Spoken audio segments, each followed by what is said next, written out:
Every man in town wanted her, and she ended up marrying St. Olaf's most handsome and eligible bachelor, dance instructor Adolf Stepp.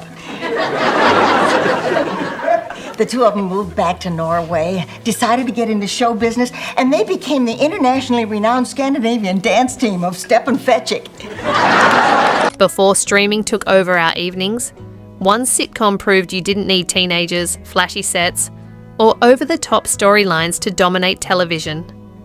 All it took was 4 older women, 1 Miami house, and a lot of cheesecake. Premiering in 1985, The Golden Girls quickly became one of the most beloved sitcoms of the decade. And if you want more nostalgic moments, subscribe now. But behind the sharp jokes and unforgettable characters were casting surprises, groundbreaking storylines, and a show that pushed boundaries television rarely touched at the time. In the mid-1980s, NBC was searching for its next big hit. Television was packed with family sitcoms and workplace comedies, but creator Susan Harris had a very different idea. What if a sitcom focused on 4 older women living together?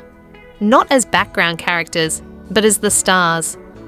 Set in sunny Miami, the show followed 3 friends and 1 mother sharing a home while navigating life, dating, friendship, and the occasional kitchen table crisis. At a time when television rarely centered older women, The Golden Girls became an instant success. The chemistry between its 4 leads made the show feel authentic, hilarious, and surprisingly heartfelt. Each of the 4 women brought a completely different personality to the house, and the combination was comedy gold. Dorothy Zbornak, played by Bea Arthur, was the sarcastic and intelligent voice of reason in the group. Divorced after a long and unhappy marriage, Dorothy often delivered the show's sharpest lines with perfect deadpan timing. Her dry humour and no-nonsense personality made her the ideal foil for the chaos happening around her. Whenever Blanche exaggerated, Rose got confused, or Sophia delivered one of her brutal one-liners, Dorothy was usually the one reacting. Rose Nyland, played by Betty White, was sweet, optimistic, and occasionally completely clueless. Originally from the fictional town of St. Olaf, Minnesota, Rose was famous for her bizarre stories about life back home. These stories often began with the phrase, "back in St. Olaf," and usually ended with the other characters staring at her in complete confusion. Betty White's performance turned Rose into one of television's most lovable characters. Blanche Devereaux, played by Rue McClanahan, was confident, dramatic, and never shy about her love life. A proud Southern belle, Blanche had a flair for romance and a wardrobe to match. While other sitcoms might have avoided portraying an older woman as openly flirtatious, Blanche embraced it, and audiences loved her for it. Her bold personality often clashed with Dorothy's sarcasm and Rose's innocence, creating some of the show's funniest moments. And then there was Sophia Petrillo, played by Estelle Getty. Sophia was Dorothy's mother, a tiny woman with a massive personality. After suffering a stroke, Sophia moved into the house and quickly became the show's sharpest comedic weapon. Her stories usually began with the famous phrase, "Picture it, Sicily," and they almost always ended with a brutally honest punchline aimed at Dorothy. Sophia's fearless one-liners made her one of the most iconic sitcom characters of all time. While the characters felt perfectly cast, the show almost looked very different. Bea Arthur was actually hesitant to join the series at first. She had already become famous on television through her role in the sitcom Maude, and she wasn't sure another sitcom would feel fresh.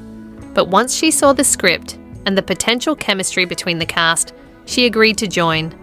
And that decision helped shape television history. One of the most surprising facts about the show involves Sophia. Although she played Dorothy's elderly mother, actress Estelle Getty was actually younger than Bea Arthur in real life.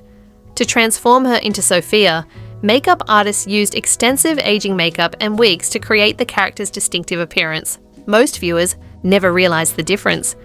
The show was also filmed in front of a live studio audience, which gave it a theatre-like energy. The audience laughter you hear during many of the scenes was genuine, and sometimes the jokes landed so well that the actors had to pause before continuing their lines.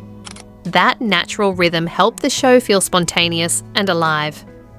While The Golden Girls was incredibly funny, it also tackled subjects that were rarely discussed in sitcoms at the time. The show addressed issues like aging, grief, illness, and loneliness, but it also explored topics that were considered controversial in the 1980s. Episodes dealt with subjects such as LGBTQ relationships, HIV awareness, women's independence, and the challenges of growing older.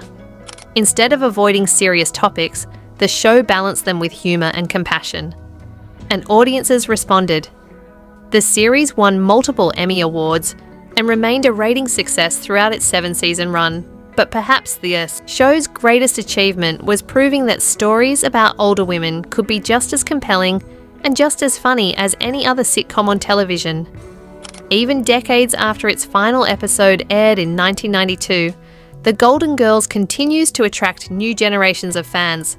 The show is still widely streamed today, and its humour feels surprisingly modern. From Sophia's unforgettable insults, to Rose's St. Olaf stories, to Blanche's dramatic entrances, and Dorothy's perfect sarcasm, the friendships at the centre of the show are what made it truly special. 4 women sharing a house, endless late-night conversations, and of course, plenty of cheesecake. The Golden Girls proved that great comedy has no age limit, and sometimes the best sitcoms aren't about big adventures. They're about friends sitting around a kitchen table laughing together. So tell us in the comments, who was your favourite Golden Girl? And don't forget to subscribe to Rad Recaps for more classic TV. Nostalgia.